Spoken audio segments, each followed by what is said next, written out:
استاد یا شیخ اپنے شاگرد کو کوئی بات کہے تو اسے غور سے اس بات کو سماعت کرنی چاہیے، کیونکہ کہنے والا اس کا بزرگ ہے۔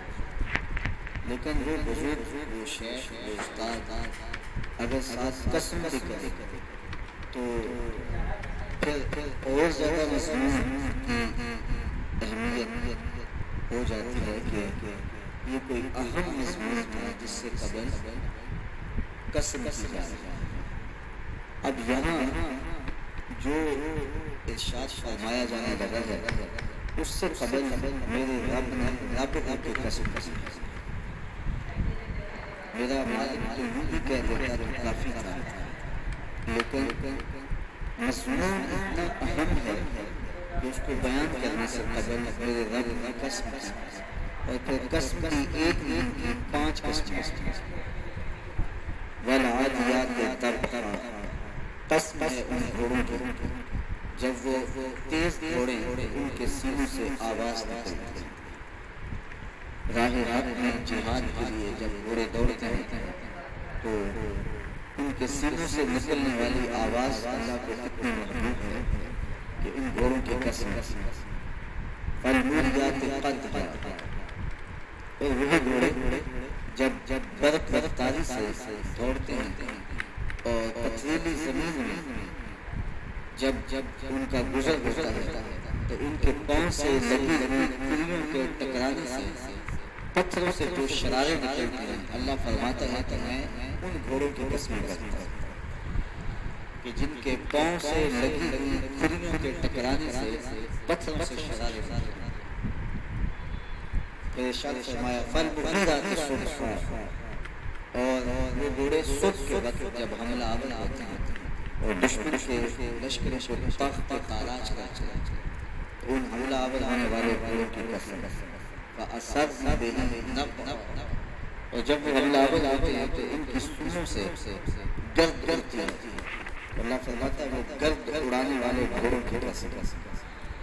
پھر ارشاد فرمایا فوسطن بِهِ جمعا، اور وہ بہادر اور دلیر گھوڑے اپنی سوار کو لے کر کے جب دشمن کے قلب میں گھس جاتے ہیں اور جتھوں پر حملہ ہوتا ہے تو مجھے گھوڑوں کی بھی انداز بھی اچھی لگتی ہے، تو مجھے ان گھوڑوں کی قسم۔ تو 5 قسمیں، قسم ہے ان گھوڑوں کی جو دوڑتے ہیں تو ان کے سینے سے آواز نکلتی ہے، قسم ہے ان گھوڑوں کی کہ جب وہ پتھریلی زمین سے گزرے ان کے پاؤں سے لگی کلیوں کے ٹکرانے سے پتھروں سے جو شرارے نکلے۔ قسم ہے مجھے ان گھوڑوں کی جو لشکروں کو طاقت و تاراج کریں، قسم ہے ان گھوڑوں کی جب وہ حملہ آور ہوں تو گرد اڑے، اور قسم ہے ان گھوڑوں کی جو لشکروں کے کلیجے چیر دیں اور آگے بڑھ جائیں اور دشمنوں کے جتھوں پہ حملہ آور ہوں۔ تو ان 5 قسم کے گھوڑوں کی میرے رب نے قسم۔ اللہ اکبر، میرے مالک ذات کے گھوڑے اور اونٹ کی قسمیں کریں تو کہا کہ یہ گھوڑے میرے محبوب کے غلاموں کے ہیں۔ اللہ اکبر، محبوب کے غلاموں کے گھوڑوں کے پاؤں سے لگی ہوئی کھریوں کے ٹکرانے سے پتھروں سے جو شرارے نکلے رب کو وہ بھی پسند۔ ذرا غور تو کیجیے، تو ذات کے گھوڑے بھی ہوں لیکن نسبت محبوب سے ہو تو وہ گھوڑے بھی اچھے لگتے ہیں۔ اچھا ذرا آگے آ جائیے، ذات کا کتا ہے لیکن ولیوں کے سنگ جڑ گیا۔ اللہ نے اس کتے کا ذکر قرآن میں کیا بلکہ اس کے بیٹھنے کے سٹائل کو بیان کیا۔ وَقَلْبُهُمْ بَاسِطٌ ذِرَاعَيْهِ بِالْوَسِيدِ، ان کا کتا غار کے دھانے پہ اپنے بازوں کو پھیلا کے رہتا ہے۔ غار کی دہلیز پر بیٹھنے والے کتے کی حیت جلوس کو، اس کے بیٹھنے کے سٹائل کو قرآن نے بیان کیا۔ مالک اس میں ہمارے لیے کیا ہدایت ہے؟ ایک کتے کے بیٹھنے کے سٹائل کو جو بیان کر رہا ہے، اس کی حیت جلوس کو بیان کر رہا ہے، انداز نشست کو بیان کر رہا ہے، تو قرآن کو سراپا ہدایت ہے۔ تو اس میں ہمارے لیے کیا ہدایت ہے؟ کہا یہی تو بتانا چاہتا ہوں کہ ذات کا کتا بھی ہو، سنگ نیکوں کے جڑ جائے تو وہ قابل ذکر ہو جاتا ہے، اور اگر تم میرے ولیوں سے جڑ جاؤ گے تو تمہارا مرتبہ۔ یہاں تو کتے جڑ جائیں تو قابل ذکر ہوتے ہیں۔ اچھا ذات کی چیوٹی ہے لیکن راہ تکتی حضرت سلیمان پیغمبر کا، تو اس چیونٹی کی گفتگو اللہ نے قرآن میں بیان اور اس کے نام کی صورت ہوتا ہے النمل. سورہ نمل اس چیونٹی کے نام پہ صورت ہے جو حضرت سلیمان علیہ السلام کی راہیں تک رہی تھی اور اپنی ہمجولیوں سے کہہ رہی تھی جلدی جلدی اپنے دلوں میں داخل ہو جاؤ، اللہ کے نبی کا لشکر بے خبری میں کہیں تمہیں کچلنا چاہتا ہے. اور حضرت سلیمان نے اس چیونٹی کی بات کو سنا فتبسم ضاحکا من قولها اور مسکرا بھی پڑے. تو چیونٹی بھی ہو، گھوڑے بھی ہو، کتے بھی ہو، لیکن جب اچھے لوگوں کے سنگ جڑ جائیں، نسبت بلند ہو جائے تو وہ قابل ذکر ہو جاتے ہیں. تو ہیں گھوڑے لیکن میرا رب ہو کے قرآن میں گھوڑوں کی اداؤں کو قسمیں کر رہا ہے. والعادیات ضبحا فالموریات قدحا فالمغیرات صبحا فاثرن به نقعا ووسطن به جمعا. قسم گھوڑوں کی جو تیز دوڑیں تو سینوں سے آواز نکلے، پتھریلی زمین میں جائیں تو پاؤں سے شرارے نکلے، گرد و غبار اڑائیں، دشمن کے لشکروں کو طاقت و تاراج کر کے ان کے جکھوں میں گھس جائیں. ان دلیر اور بہادر گھوڑوں کی میرا رب ہو کے قسم کر رہا ہے. یہاں قسم کی بات چلی تو اللہ نے محبوب کے گھوڑوں کی قسم، گھوڑوں کی اداؤں کو پسند کیا. محبوب کے غلاموں کے گھوڑے، ان کے پاؤں سے لگی ہوئی کھریوں سے ٹکرانے والے پتھروں سے نکلنے والے شرارے، رب کے وہ بھی محبوب. اللہ اکبر. تو پھر قسم کی بات چلی تو کبھی گھوڑوں کی قسمیں کی، کبھی محبوب کی راہ گزر کی قسم کی. لا اقسم بہذا البلد، مجھے قسم ہے شہر کی. تو شہر مکہ کی قسم کیوں کی؟ وہاں کعبہ اللہ ہے، مقام ابراہیم ہے، چاہے زمزم ہے، صفا و مروہ ہے، مزدلفہ ہے، منا ہے، عرفات ہے، قدم قدم انوار کی برستی برکت ہے، مطاف ہے، حتیم ہے، مستجاب ہے، مستجار ہے، ملتزم ہے، باب کعبہ ہے، سقف بیت اللہ ہے، قدم قدم پہ انوار برس رہے ہیں. شاید رب نے قسم اس لیے کی ہو، شاید قسم اس لیے کی ہو، لیکن میرا رب کہتا ہے لا اقسم بہذا البلد، مجھے قسم ہے شہر کی، یعنی شہر مکہ کی. کیوں؟ یہاں کعبہ اللہ ہے، یہاں مقام ابراہیم ہے، یہاں مزدلفہ ہے، منا ہے، عرفات ہے. کیوں قسم؟ وانت حل بہذا البلد، محبوب شہر کی گلیوں نے تیرے قدم چوم اے انت مقیم فی ھذا البلد. امام قرطبی نے اس کا مفہوم بیان کیا. محبوب آپ کی اقامت اس شہر میں، آپ کے سانسوں کی خوشبو سونگھی ہے شہر کے فضاؤں میں، اس لیے مجھے شہر کی قسم کہ محبوب یہاں تم جو ہے. اللہ اکبر. تو محبوب کے شہر کی قسم کی. والعصر، محبوب کے زمانے کی قسم کی. والضحیٰ، محبوب کے چہرے کی قسم کی. واللیل، محبوب کی لٹکتی زلفوں کی قسم کی. کبھی کہا محبوب تیرے چہرہ زیبا کی قسم، کبھی کہا تیری زلف عنبری کی قسم، کبھی کہا تیرے شہر نور کی قسم، کبھی کہا تیرے زمانہ حسین کی قسم. اور پھر قسم کا باب چلا تو بات کہاں تک پہنچی. محبوب نہ صرف تیرے شہر کی قسم، نہ صرف تیری گلیوں کی قسم، نہ صرف تیرے چہرہ زیبا کی قسم، نہ تیری زلف نور کی قسم، نہ تیرے عہد زرعی کی قسم. محبوب تیری قسم تو ہے ہی تیرے غلاموں کے گھوڑوں کے پاؤں سے لگی ہوئی کھریوں کے ٹکرانے سے جو شرارے اڑتے ہیں. میں خدا ہو کے ان شراروں کو بھی پسند کرتا ہوں، گھوڑوں کی بھی قسم. قرآن ہے والعادیات ضبحا، قسم ہے محبوب تیرے غلاموں کے گھوڑوں. اللہ اکبر. قسم ہے ان کے سینوں سے نکلتی آواز، قسم ہے ان کے پاؤں سے نکلتے ہوئے شراروں کی، قسم ہے ان کی خوبصورت اداؤں کی، ان اداؤں والوں گھوڑوں کی قسم. اللہ اکبر. یہ قسمیں کرنے کے بعد جواب قسم. دیکھیے میں یہاں بیٹھا ہوں اور میں گفتگو کے آغاز پہ ہی قسمیں اٹھانا شروع کر دوں. مجھے قسم ہے رب کعبہ کی، مجھے قسم ہے عرش الہی کے مالک، مجھے قسم ہے زمین و آسمان کے خالق کی. تو قسموں پہ قسمیں کرتا جاؤں. تو جو مجھے غور سے سننے کا عادی نہیں بھی ہے تو وہ بھی متوجہ ہو جائے گا، سننے کے لیے بے چین ہو جائے گا کہ حضرت قسموں پہ قسمیں اٹھائے جا رہے ہیں. جو بات ہے تو میرا رب ہو کے قسمیں کر رہا ہے. تو اس کے بعد جواب تو کان کھڑے ہو گئے، روحوں میں پیاس بڑھ گئی اور سماعتیں بچ گئی کہ میرے مالک تو قسموں پہ قسمیں کر رہے ہیں، کبھی گھوڑوں کی اداؤں کی قسمیں، کبھی ان کے سینوں سے نکلتے ہوئے جو ہے وہ اس مہیب آواز کی قسمیں، کبھی پاؤں سے اڑتے ہوئے شراروں کی باتیں، اور کبھی ان کے پاؤں سے اڑتی ہوئی دھول کی کہانیاں، تو قسم پہ قسم اور قسمیں بھی گھوڑوں کی۔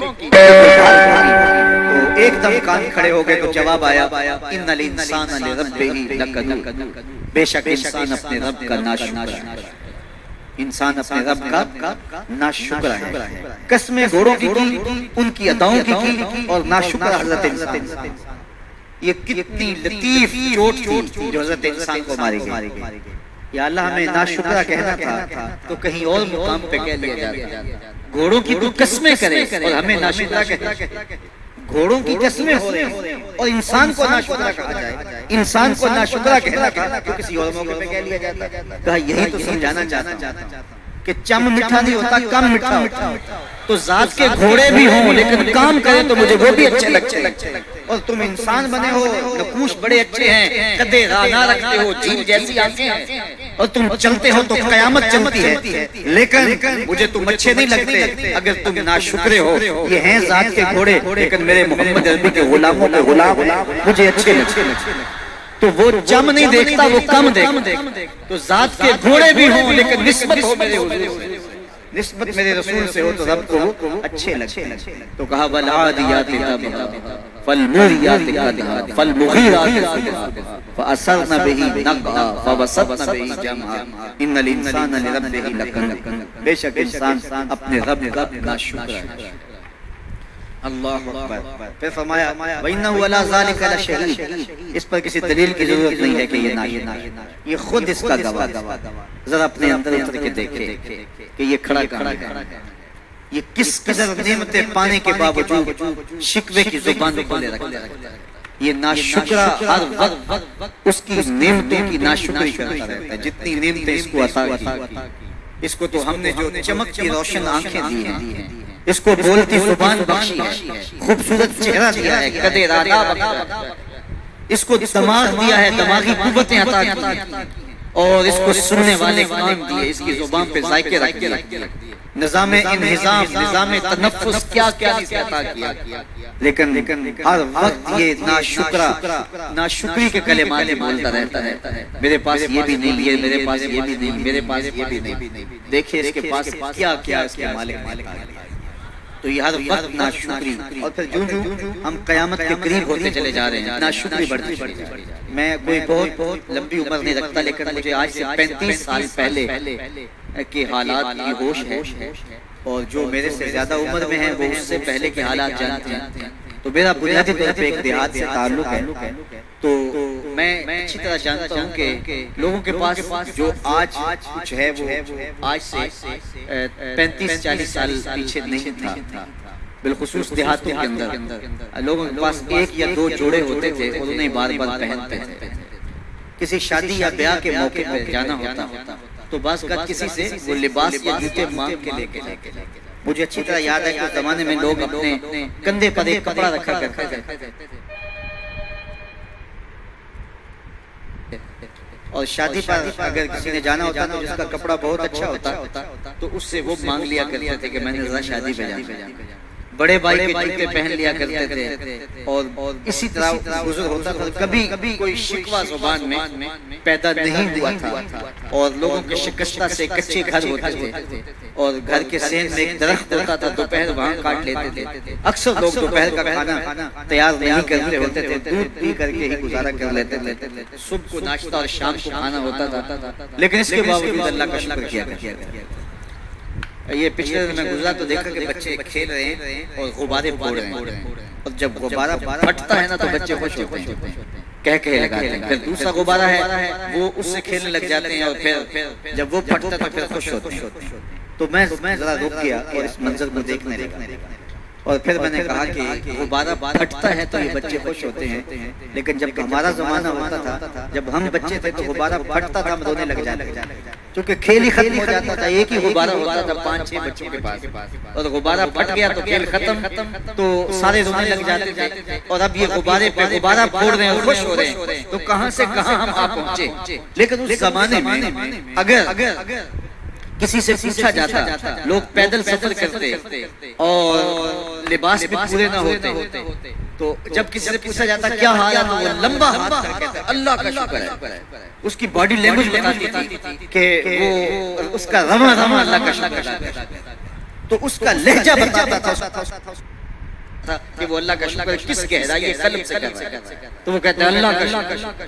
اور آج جب کہ اتنی نعمتیں لوگوں کو میسر ہیں، اتنا کچھ نصیب ہے، عالی نصب گھروں میں رہتے ہیں، لمبی لمبی گاڑیاں ہیں، سہولتیں ہیں، آسودگیاں ہیں، آسائشیں ہیں، مالی آسودگی ہے، رہائشی آسودگی ہے، کھانے پینے کے وافر سامان ہیں، ٹیبل پہ اتنے کھانے لگے ہوئے ہوتے ہیں کہ باری نہیں آتی کھانے کی، اور اس قدر لباس ہے کہ موسم گزر جاتا ہے اور بعض لباس بدلنے کی باری نہیں آتی، لیکن اس کے باوجود کسی سے پوچھے جناب کیا حال ہے، آسودہ حال شخص سے پوچھے تو وہ بھی بڑے آہستہ سے کہتا بس چل رہا ہے۔ تو وہ زمانہ تھا کہ جب لوگوں کے پاس کچھ تھا نہیں تو لمبا ہاتھ کر کے کہتے تشکر کا لہجہ لہجہ لا بیستا اللہ کا شکر، اور آج کہتے بس گزر ہو ہی نہیں، بس چل ہی رہا، تو ناشکری بڑھتی چلی جا رہی ہے۔ اتنا کچھ ہونے کے باوجود جو ہے وہ ان کا بھی چل ہی رہا ہے۔ تو کہا ان الانسان لربہ لکنود، بے شک انسان اپنے رب کا ناشکر ہے۔ اتنی نعمتیں کھانے کے باوجود، اتنی دولتیں سمیٹنے کے باوجود، اتنی عزتیں پانے کے باوجود، اتنی آسائشیں حاصل کر چکنے کے باوجود، دولت کے اتنے انبار رکھنے کے باوجود، اس کی زبان بولتے ہوئے کتنے بخل سے کام لیتی ہے کہ بس گزر اوقات ہو ہی رہی۔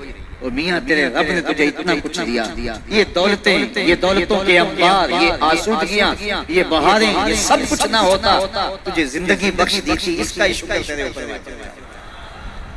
اللہ اکبر۔ اللہ نے حضرت انسان کو یہ جو کچھ دیا ہے، کتنی چیزیں ہیں ہمیں پتہ بھی نہیں کہ وہ نعمت ہے، لیکن اللہ نے ہمیں عطا کیا۔ دنیا کا ایک امیر ترین شخص تھا وہ ناصر، تو اس کے یہ آنکھوں کے جو پپوٹے تھے یہ کام کرنا چھوڑ گئے۔ ہمیں کبھی اس کا احساس بھی نہیں ہوا کہ یہ کوئی نعمت ہے۔ آٹومیٹک سسٹم میرے رب نے لگایا، ادھر تنکا اڑا ادھر آنکھ بند، لیکن اس کو مسئلہ کیا ہوا کہ یہ پٹھے اس کے ختم ہو گئے اور وہ اپنی مرضی سے آنکھیں نہیں بند کر سکتا۔ ڈاکٹر سوشل ٹیپ لگا کے آنکھیں کھول دیتا، جب اس نے سنا ہوتا تھا وہ بند کر دیتا۔ دنیا کے امیر ترین لوگوں میں سے ایک نام تھا، تو کسی نے اس سے پوچھا کہ تیری زندگی کی سب سے بڑی خواہش، اس نے کاش اپنی آنکھیں اپنی مرضی سے کھول سکتا، کہا اس کے لیے تجھے کوئی قیمت لگانی پڑے تو کتنے پیسے لگا سکتا ہے، کہا ساری دولت لگ جائے، کاش میں اپنی آنکھیں اپنی مرضی سے کھول سکتا۔ مجھے یہ بتائیے کہ حضرت انسان کو کیا کچھ نہیں اللہ نے دیا، یہ لعاب ہے نا، لعاب بولتے ہیں، یہ مقدار سے کچھ کم ہو جائے تو بولنے میں دقت، نظام خراب۔ یہ جو لعاب ہمارے منہ میں آتا ہے، جو ہم دودھ دیتے ہیں، یہ قدرتی گریس ہے جو بولنے میں مدد دیتے، نظام کو ٹھیک رکھے، اور اگر یہ لعاب کم ہو جائے تو نظم خراب ہو جائے۔ اللہ اکبر۔ تو ہم نے کبھی سوچا کہ یہ بھی نعمت ہے، باقی روشن آنکھیں، چمکتا چہرہ اور زور آور ہاتھ، چوڑی چھاتی، دھڑکتا دل، اور کہتے ہیں اس دماغ کا اگر کمپیوٹر تیار کیا جائے تو نیو یارک شہر سے بڑا ایک بکریاں چلانے والے شخص کے دماغ کا کمپیوٹر بنتا۔ یہ حضرت انسان کو اللہ نے اتنا کچھ دیا ہے، اور پھر اس کو نعمتیں دی، عزتیں دی، جائیدادیں، زمینیں، لمبی لمبی گاڑیاں، عالی نسب پلازے، کتنا کچھ دیا، پھر خوبصورت اولادیں، کیا تسکین قلب کے لیے رکھا اس نے۔ تو اس کے باوجود بھی یہ کہہ رہا ہے بس چل رہا ہے، گزر اوقات، ان الانسان لربہ لکنود، انسان اپنے رب کا کتنا ناشکر ہے، اس نے کیا کچھ سے عطا کیا، کیا کچھ عطا کیا، لیکن یہ شکر کا کلمہ بھی نہیں بولتا، بخل سے کام لیتا ہے، تو کہا یہ ناشکر ہے، اور اس پر کوئی خارج سے دلیل لازم نہیں۔ وَإِنَّهُ عَلَىٰ ذَلِكَ لَشَهِيدٌ، اور یہ خود اس پہ گواہ ہے، اگر اپنے اندر اتر کے دیکھے تو یہ کتنا بخل کرتا ہے شکر ادا کرنے میں، اسے خود سمجھ آتا ہے۔ وَإِنَّهُ لِحُبِّ الْخَيْرِ لَشَدِيدٌ، اور اس کی ایک خصلت یہ ہے کہ یہ دولت محبت میں بڑا سخت ہے، دولت محبت یہ بہت زیادہ اپنے سینے میں پال چکا ہے، اور یہ دولت اس کی محبوبہ بن گئی۔ دولت تو اس کی ضرورت ہونی چاہیے، لیکن اس نے اس کو اپنی محبوبہ بنا دیا۔ وَإِنَّهُ لِحُبِّ الْخَيْرِ لَشَدِيدٌ، اس کو محبت شدت سے ہو گئی، صبح سے شام تک اس کا وظیفہ ہی یہی ہے، اس کی زندگی کے اندر منصوبے یہ چلتے ہیں، اللہ نے اتنا نوازا ہوا ہے، اس کی ساری زندگی آسودگی سے گزر سکتی ہے جتنا اس کے پاس موجود ہے، لیکن اس کے باوجود ہر وقت اس کے دماغ کے فیتے پہ یہی چلتا ہے اور یہی کہانی چلتی ہے، یہ زیادہ کیسے ہو، یہ زیادہ کیسے ہو، یہ زیادہ کیسے ہو، اس طرح نے اس کو بے چین کر دیا اور خواہش زر نے، حفظ زر نے اس کا چین چھین لیا اور اتنی محبت جاگزی ہوئی اس کے دل میں کہ اللہ کی محبت کے لیے اس کے دل میں جگہ ہی نہیں بچی۔ وَإِنَّهُ لِحُبِّ الْخَيْرِ لَشَدِيدٌ، اللہ اکبر۔ اب پہلے گھوڑوں کی اداؤں کی قسمیں کی، پھر اس کے بعد حضرت انسان کی یہ جو بڑی خامیاں، جو خامیاں جڑ ہیں اس کی باقی خامیوں کی ان کو بیان۔ ایک تو ناشکرہ ہے، جو ملا ہے اس پہ یہ شکر ادا نہیں کرتا، حالانکہ اگر وہ شکر ادا کرے، رب کا وعدہ ہے کہ اگر تم شکر ادا کرو گے میں اور زیادہ۔ ایک تو یہ شکر نہیں کرتا، اور دوسرا یہ ہے کہ دولت کی محبت اس کے رگ و ریشہ میں رچ بس، بلکہ اللہ تعالیٰ نے